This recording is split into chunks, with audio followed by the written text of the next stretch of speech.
আসসালামু আলাইকুম বন্ধুরা, শেয়ার করব দুটো ভিন্ন স্বাদের রেসিপি। একটা হচ্ছে ইলিশ ভাপা রেসিপি, যেটা আপনি গরম ভাতের সাথে সাথে খিচুড়ি ও পোলাও দিয়েও খেতে পারবেন আর এর স্বাদ কখনো ভুলতে পারবেন না। আরেকটা হচ্ছে নিরামিষ বেগুন তরকারি, যা কিনা মাংসের স্বাদকেও হার মানাবে। শেয়ার করছি ইলিশ ভাপা রেসিপি। অনেকে হয়তো মনে করেন সর্ষে ইলিশ আর ইলিশ ভাপা বোধহয় একই রেসিপিতে তৈরি করা হয়, সেটা কিন্তু একদমই ঠিক না। ইলিশ ভাপার রেসিপি কিন্তু সম্পূর্ণ আলাদা, আর গরম ভাতের সাথে এরকম ভাপা ইলিশ হলে সারা জীবন মুখে স্বাদ লেগে থাকবে।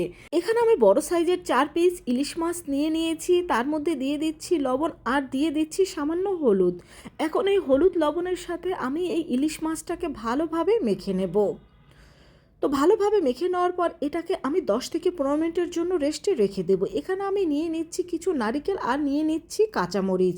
এই কাঁচামরিচটা কিন্তু অনেকটা ঝাল, আপনারা কিন্তু আপনাদের টেস্ট অনুযায়ী এখানে কাঁচামরিচটা ব্যবহার করবেন। এখন এটাকে আমি পাটায় ভালোভাবে বেটে নেব। তো এটাকে আমি পাটায় বেটে নিয়েছি, আপনারা চাইলে কিন্তু এটাকে ব্যালেন্ড করেও নিতে পারেন। এখন এই ভাপা ইলিশের জন্য আমি একটা মশলা তৈরি করে নেব। এজন্য এখানে 1.5 টেবিল চামচ আমি নিয়ে নিচ্ছি পেঁয়াজ বাটা, 1.5 টেবিল চামচ পরিমাণ সর্ষে বাটা। এখানে আমি সাদা সর্ষে বাটাটা ব্যবহার করেছি, আপনারা চাইলে লাল সর্ষে বাটাটাও নিতে পারেন।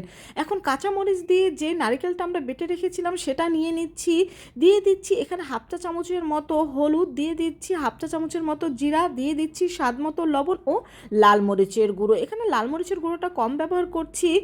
আর দিয়ে দিচ্ছি এখানে আমি 1.5 টেবিল চামচ পরিমাণ টক দই, আর দিয়ে দেব সর্ষের তেল। এটাতে কিন্তু অবশ্যই সর্ষের তেলটাই ব্যবহার করবেন, তবে আপনারা চাইলে রেগুলার সয়াবিন তেলটাও ব্যবহার করতে পারেন। তবে ভাপা ইলিশ বা সর্ষে ইলিশের ক্ষেত্রে কিন্তু সর্ষের তেলটাই একেবারে বেস্ট। তো সব কিছু ভালোভাবে মিশিয়ে নেওয়ার পরে এখন এখানে আমি একটা বাটি নিয়ে নিয়েছি, আর এই বাটির মধ্যে আমি অর্ধেকটা মশলা দিয়ে দিচ্ছি। তো অর্ধেকটা মশলা এর মধ্যে দিয়ে দেওয়ার পরে এটাকে ভালোভাবে ঘুরিয়ে বাটিটার চারপাশটা ভালোভাবে মশলাটা আমি দিয়ে দিচ্ছি। তো মশলাটা ভালোভাবে চারপাশটা ঘুরিয়ে নেওয়ার পরে এখন এর মধ্যে আমরা সেই লবণ হলুদ দিয়ে মেখে রাখা ইলিশ মাছটা দিয়ে দিচ্ছি। তো মাছটা এর মধ্যে দিয়ে দেওয়ার পর বাকি যে অর্ধেক মশলাটা রয়েছে সে বাকি অর্ধেক মশলাটা আমরা এর মধ্যে দিয়ে দেব। মশলাটা ভালোভাবে ঠিক করে দেওয়ার পর এখানে আমি আরও 1 টেবিল চামচ পরিমাণ সর্ষের তেল দিয়ে দিচ্ছি, আর দিয়ে দিচ্ছি কিছু আস্ত কাঁচামরিচ। এই কাঁচামরিচটা দেওয়ার কারণে ফ্লেভারটা ভালো আসবে। আর কাঁচামরিচটা যখন দেখবেন ভালোভাবে ভাপ দেওয়া হয়ে গিয়েছে, তখনই বুঝবেন যে ইলিশ মাছটাও পারফেক্ট ভাপ দেওয়া হয়ে গিয়েছে।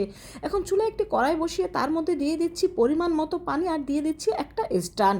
এখন এই স্ট্যান্ডের উপরে আমরা ইলিশ মাছের মোলটা দিয়ে দেব। এখানে একটা জিনিস লক্ষ্য রাখবেন, এই মোল্ডের অর্ধেকটা যেন পানির মধ্যে ডুবে থাকে। এখন একটা ঢাকনা দিয়ে এটাকে আমরা ঢেকে দিচ্ছি, আর এই ঢাকনা দিয়ে ঢেকে এটাকে আমরা 20 মিনিটের মতো ভালোভাবে ভাপ দিয়ে নেব। তো 20 মিনিট পরে এখন ঢাকনাটা তুলে এটাকে চুলা থেকে আমরা নামিয়ে নেব, আর এটাকে কিছুটা ঠান্ডা করে তারপরে একটা ছুরির সাহায্যে এই মোল্ডের ঢাকনাটা এভাবে করে ভালোভাবে আমরা খুলে নেব। তো বন্ধুরা, ঢাকনাটা খুলে নেওয়ার পর দেখতেই পাচ্ছ মরিচগুলো কিন্তু একেবারে নরম হয়ে গিয়েছে, তার মানে আমাদের মাছটাও পারফেক্টভাবে ভাপ দেওয়া হয়ে গিয়েছে। এখন এই মাছের উপর থেকে আমি মশলাটা ছড়িয়ে তোমাদের দেখিয়ে দিচ্ছি যে কতটা পারফেক্টভাবে আমাদের ভাপা ইলিশটা তৈরি হয়েছে। তো বন্ধুরা, দেখতেই পাচ্ছ যে কতটা পারফেক্টভাবে আমাদের এই ভাপা ইলিশটা তৈরি হয়েছে, আর এটা খেতে জাস্ট অসাধারণ। গরম ভাত হোক, খিচুড়ি বা পোলাও, এটা যেটা দিয়েই খাবে সেটা দিয়ে খেতেই কিন্তু দুর্দান্ত লাগবে। তো আশা করছি আমার এই সহজ রেসিপিটি তোমাদের খুব ভালো লেগেছে, আর ভালো লাগলে বাসায় অবশ্যই একবার ট্রাই করবে। দেখবে তোমরাও এই ভাপা ইলিশের স্বাদ কখনো ভুলতে পারবে না। শেয়ার করব নিরামিষ বেগুন রেসিপি। ভাত, রুটি, পরাটা যেটা দিয়েই খান না কেন এটা খেতে হয় জাস্ট অসাধারণ। এটা একবার তৈরি করে খেলে দেখবেন মাছ মাংস বাদ দিয়ে শুধু এটাই খেতে ইচ্ছে করছে। তো এই জন্য এখানে আমি দুটো বেগুন নিয়ে নিয়েছি, আর নিয়ে নিয়েছি দুটো আলু। তো প্রথমে আমি বেগুনগুলোকে কেটে নেব। এই নিরামিষ বেগুনের তরকারিটা এতটাই টেস্টি যে যে খাবে সেই আপনার প্রশংসা করবে। তো বেগুনগুলোকে এইভাবে করে আমি একটু লম্বা লম্বা করে কেটে নিচ্ছি, আপনারা চাইলে কিন্তু গোল গোল করেও কেটে নিতে পারেন। তো দুটো বেগুনই এখানে আমি কেটে নিয়েছি। এখন একটা বাটির মধ্যে পানি নিয়ে তার মধ্যে আমি দিয়ে দিচ্ছি লবণ। এখন এই লবণ পানির মধ্যে কিন্তু এই বেগুনটাকে আমি 10 মিনিটের জন্য ভিজিয়ে রাখবো। এতে বেগুনের কষটা অনেকটা বেরিয়ে যাবে, এবং যাদের বেগুনে অ্যালার্জি আছে তাদের কিন্তু অ্যালার্জি হওয়ার সম্ভাবনা খুব কম থাকবে। তো যেই দুটো আলু নিয়ে নিয়েছিলাম সে আলু দুটোকে আমি এইভাবে করে কেটে নিয়েছি।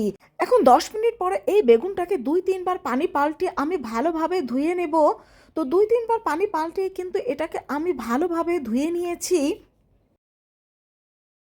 এখন যে আলুটা কেটে নিয়েছিলাম সেই আলুটাকে ধুয়ে লবণ দিয়ে আমি মেখে নিচ্ছি, আর চুলায় আমি তেল গরম দিয়ে দিয়েছি। এই তেলের মধ্যে এই আলুটাকে আমি ভেজে নেব, আর এই আলুটাকে কিন্তু আমি লাল লাল করে ভেজে নেব। এতে কিন্তু এই আলুটা প্রায় 90% সিদ্ধ হয়ে যাবে।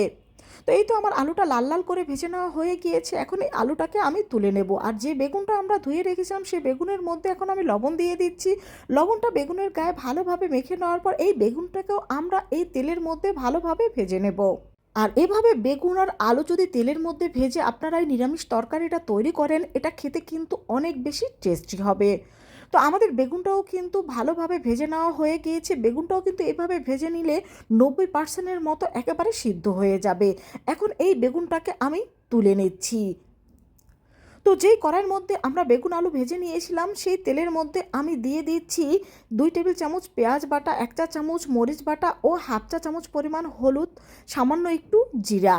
এখন এই মশলাটাকে আমি ভালোভাবে কষিয়ে নেব। মশলাটা ভালোভাবে কষিয়ে নেওয়ার পর এর মধ্যে আমি দিয়ে দেব কিছুটা টমেটো কুচি। এই টমেটো কুচিটা মশলার সাথে ভালোভাবে কষিয়ে নেব। কষিয়ে নেওয়ার পর যখন টমেটোটা কিছুটা গলে যাবে তখন এর মধ্যে আমরা বাকি উপকরণ দিয়ে দেব। তো এর মধ্যে এখানে আমি সামান্য একটু লবণ দিয়ে দিচ্ছি এখানে আমি চেরা কাঁচামরিচ, আর লবণটা দেখে ব্যবহার করবেন কারণ আলু বেগুনে কিন্তু আমরা লবণটা ব্যবহার করেছি। তো এখন এর মধ্যে আমি দিয়ে দিয়েছি ভেজে রাখা আলু আর ভেজে রাখা বেগুন। এখন এই বেগুন আর আলুটাকে ভালোভাবে এই মশলার সাথে আমরা মিশিয়ে নেব। মিশিয়ে নেওয়ার পরে এখন এর মধ্যে আমরা দিয়ে দেব হাফ কাপ পরিমাণ পানি। এখানে পানিটা কিন্তু বেশি দেওয়ার প্রয়োজন নেই কারণ এটা কিন্তু আমাদের অলরেডি 90% সিদ্ধ রয়েছে। এখন এটাকে আমি 4-5 মিনিট ভালোভাবে জাল করে নেব। তো 4-5 মিনিট জাল করার পরে কিন্তু আমাদের এই নিরামিষ বেগুনের তরকারিটা তৈরি হয়ে যাবে। আর নামানোর আগে এর মধ্যে আমরা দিয়ে দেব কিছুটা ধনিয়া পাতা কুচি। ধনিয়া পাতা কুচিটা দিয়ে দেওয়ার পর এটাকে আমি আর 1 মিনিটের মতো রান্না করে নেব। তো আমাদের নিরামিষ বেগুনের তরকারিটা কিন্তু একেবারে তৈরি হয়ে গিয়েছে। এখন এটাকে আমি চুলা থেকে নামিয়ে নেব, আর নামিয়ে তোমাদের সার্ভ করে দেখিয়ে দেব। তো বন্ধুরা দেখেই বুঝতে পারছো যে এই তরকারিটা কতটা লোভনীয় হয়েছে, আর খেতেও মাশাআল্লাহ অসাধারণ ছিল। এটা এতটাই টেস্টি যে মাছ মাংসের স্বাদকেও হার মানাবে। বন্ধুরা আমি কিন্তু আমার প্রত্যেকটা রেসিপি তোমাদের সাথে সহজভাবে শেয়ার করার চেষ্টা করি। আশা করছি এই রেসিপিটাও তোমাদের খুব ভালো লেগেছে।